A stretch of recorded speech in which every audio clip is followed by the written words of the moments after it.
श्री चंद्रशेखर जी। माननीय सभापति जी, जय भीम। बहुजन समाज में जन्मे सभी संतों, गुरुओं, महान पुरुषों को नमन करता हूं, जिनमें महात्मा ज्योतिबा फूले, डॉक्टर बाबा साहब अम्बेडकर और मान्यवर काशीराम साहब को मैं याद भी करता हूं आज के दिन पर। साथ साथ नगीना की महान जनता और भीम आर्मी और हमारी पार्टी आजाद समाज पार्टी काशीराम के साथियों का भी धन्यवाद करता हूं। इसके बाद अपने कुल गुरु जगत गुरु सदगुरु रविदास जी महाराज को भी मैं नमन करता हूं, जिन्होंने दुनिया को लगभग 600 साल पहले बेगमपुरा शहर के रूप में दुनिया का सबसे महान लोकतांत्रिक दर्शन दिया।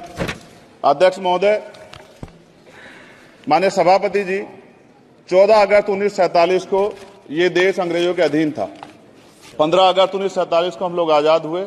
16 अगस्त 1947 को देश आजादी में था, लेकिन धन धरती राजपाट में बंटवारा नहीं हुआ। जो साधन संसाधन थे उनमें बंटवारा सही रूप से न होने के कारण एक बहुत बड़ी आबादी सुविधाओं से वंचित और सम्मान से वंचित रह गई। उनको सम्मान देने के लिए और अंतिम व्यक्ति तक सुविधाएं पहुंचे, इसके लिए लोकतंत्र की व्यवस्था हुई। लेकिन आजादी के 70 साल बाद भी हम कहां खड़े हैं, इस पर ये चिंता का विषय है।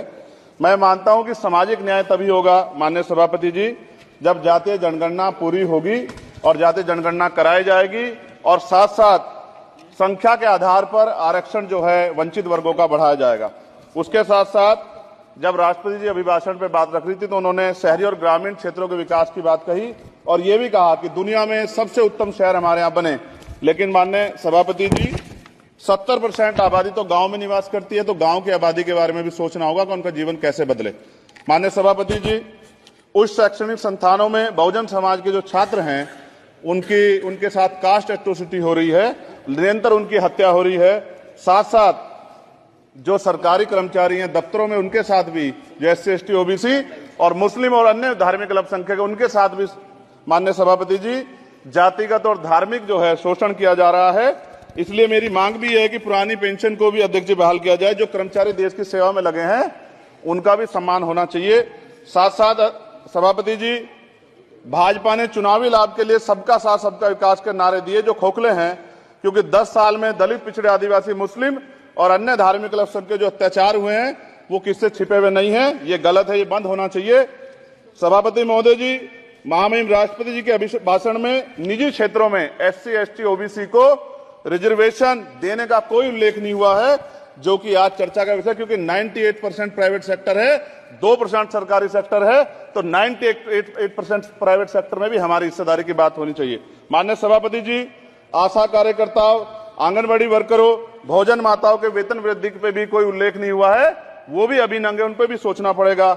माननीय सभापति जी, जिस क्षेत्र से मैं चुन के आऊं नगीना से, वो बहुत पिछड़ा क्षेत्र है। उस क्षेत्र में कोई विशेष आर्थिक पैकेज नहीं दिया गया, रोजगार की सेवाएं नहीं है, नौजवान पलायन करता है। IIT, IIM, एम्स, केंद्रीय विद्यालय आदि शिक्षा में और चिकित्सा संस्थानों की स्थापना होनी चाहिए, जो कि नहीं है। और माननीय सभापति जी, मानसून सत्र आ गया है, मेरा क्षेत्र बाढ़ से बहुत प्रभावित है, इसलिए मैं आपसे आग्रह करूंगा कि वहां के लोगों को बाढ़ से निजात दिलाई जाए। माननीय सभापति जी, चीन हमें आंख दिखा रहा है और लगातार हमारे देश की सीमाओं में घुसपैठ कर रहा है, इसलिए अग्निवीर योजना को हटाकर पुनः सेना भर्ती शुरू की जाए और साथ साथ भारत की सबसे प्राचीन व बहादुर रेजिमेंट में से एक चमार रेजिमेंट को पुनः बहाल करा जाए, ऐसा भी मेरा आपसे आग्रह है। माननीय सभापति जी, पिछले सारे प्रधानमंत्रियों ने मिलकर जितना कर्ज लिया है उससे दुगना कर्ज हमारे वर्तमान के प्रधानमंत्री जी ने लिया है। किसान अगर अपना कर्ज माफ कराने के लिए जाता है तो लाठी झेलनी पड़ती है, जबकि सरकार ने धन्ना सेठों का 15 लाख करोड़ रुपया माफ किया है। इस ओर हमें ध्यान देना पड़ेगा, हमारी आने वाली पीढ़ियों को ये कर्ज चुकाना पड़ेगा। माननीय सभापति महोदय जी, किसानों को MSP की लीगल गारंटी तथा किसानों का कर्ज माफ होना चाहिए।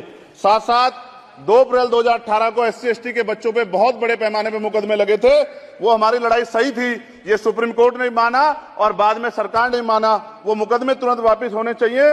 माननीय सभापति जी, प्रेस जो है उस पे भी शिकंजा कसा जा रहा है, जो पत्रकार सरकार खिलाफ बोलता है नौकरी से हाथ धोना पड़ता है, और सोशल मीडिया हमारा हथियार है, उस पे तरह तरह के प्रतिबंध लगाए जा रहे हैं और विरोध करने वालों को सोशल मीडिया हैंडल भी सस्पेंड करा दिए जा रहे हैं।